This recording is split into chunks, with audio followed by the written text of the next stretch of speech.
अंबरनाथ शहरातील सुप्रसिद्ध उद्योगपती विश्वनाथ पनवेलकर यांच्या अंबरनाथ तालुक्यातील बदलापूर शहराजवळील ग्रुप ग्रामपंचायत सामटोली चिंचवली कोपऱ्याची वाडी येथे स्वतःच्या मालकीची स्टोन क्रशर दगडखाना आहे. स्टोन क्रशर दगडखाणी संदर्भात शासनाच्या सर्व परवानग्या माझ्याकडे असताना सुद्धा काही आदिवासी बांधवांना घेऊन काही विघ्न संतोषी लोकांनी खोटे नाटे आरोप करून मला नाहक बदनाम करण्याचा प्रयत्न करत आहेत. पाहूया पुढे विश्वनाथ पनवेलकर काय म्हणाले, कोण करत आहे त्यांना बदनाम. काही राजकीय नेते आदिवासी बांधवांना पुढे करून खोटं नाटं राजकारण करायच्या मागे लागलेले आहेत. त्यांचं म्हणणं का आमच्या इथं कुठलीच परमिशन नाही आहे, आम्ही अनौचित चालतो असं त्यांचं म्हणणं आहे. पण जेव्हा आम्ही पेपरमध्ये बातमी वाचली का इको झोन नाही, हे नाही, ते नाही असं सांगायला लागले, आम्ही सर्व परमिशन त्यांना समोर ठेवले आणि आमची एकही अशी नाही का आमची परमिशन नाही. सर, या जागेचे काही पेपर वगैरे आहेत का? जागाची म्हणजे ही जागाच आमची सातबारीची जागा आहे, पण सातबारी जागा आमच्याच जागेत हे आदिवासी राहतात आणि त्यांना संपूर्ण पाण्याची सोय आम्ही केलेली आहे. 15 वर्षापासून आम्ही तिथं जेव्हा काम चालू तिथपासून ते सगळं पाणी आम्ही देतो त्यांना. त्या बाबतीत कोणाचं काही बंद नाही. आणि त्यांनी सुद्धा प्रेस कॉन्फरन्समध्ये सांगितलेलं का आम्हाला पाणी क्रेशरवरून मिळतोय, आदिवासींना पण सांगितलं. म्हणजे बरोबर आहे सर. चिंचोली ग्रुप ग्रामपंचायत कोपऱ्याची वाडी इथली जी आदिवासी बांधव राहतात ही तुमच्या मालकीची जागा आहे. तुम्ही त्यांना पाण्याची व्यवस्था करून दिलेली आहे. आदर्श वाडी बांधून देण्याचा तुमचा तिथला मानस आहे. तर ह्या सगळ्या काही गोष्टी असतानाही समाज माध्यमातून तुमच्यावर जे चिखलफेक करण्यात येत आहे त्याविषयी तुम्ही काय, म्हणजे कसं तुम्ही त्यांना फेस करणार किंवा काय काय सांगणार त्याविषयी? नाही, काय आहे, आमचे कुठल्याच बाबतीत पेपर कमी नाही.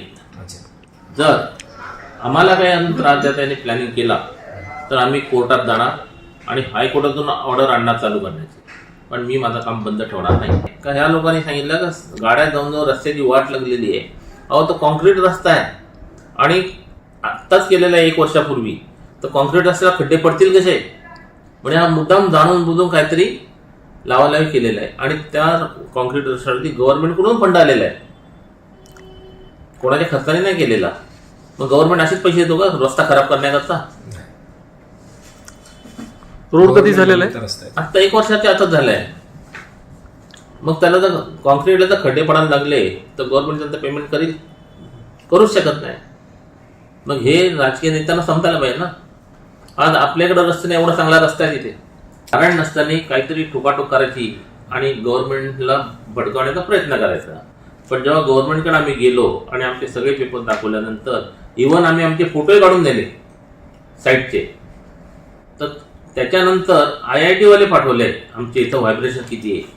तर IIT वाले सुद्धा बोलले का 150 फूट हाईट डोंगरावर तुमची खदान आहे, त्याचं व्हायब्रेशन खाली येऊ शकत नाही.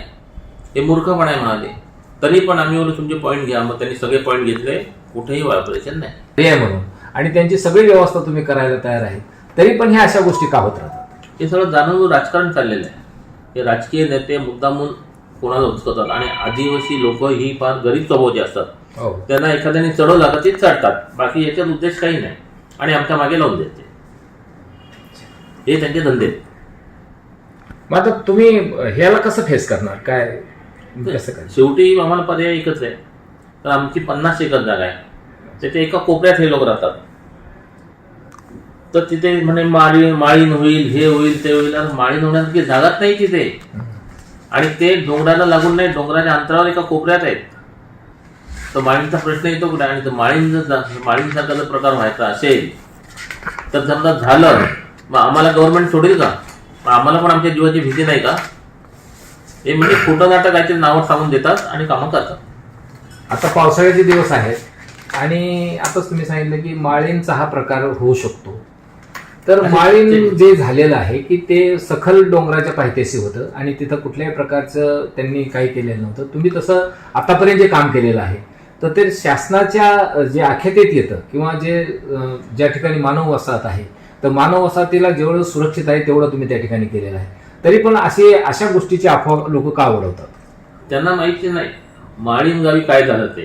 तो मातीचा डोंगर होता, आमचा दगडाचा डोंगर आहे. दगडाच्या डोंगरमध्ये कधीच काय कोसळी होत नाही अजिबात. आणि यांची वस्ती डोंगरापासून काही अंतरावर आहे, डोंगराला पायथ्याशी नाहीये. तर मग हे होणार कसं? म्हणून हे जाणून बुजून काय ना काय यांचं हे चाललेलं आहे.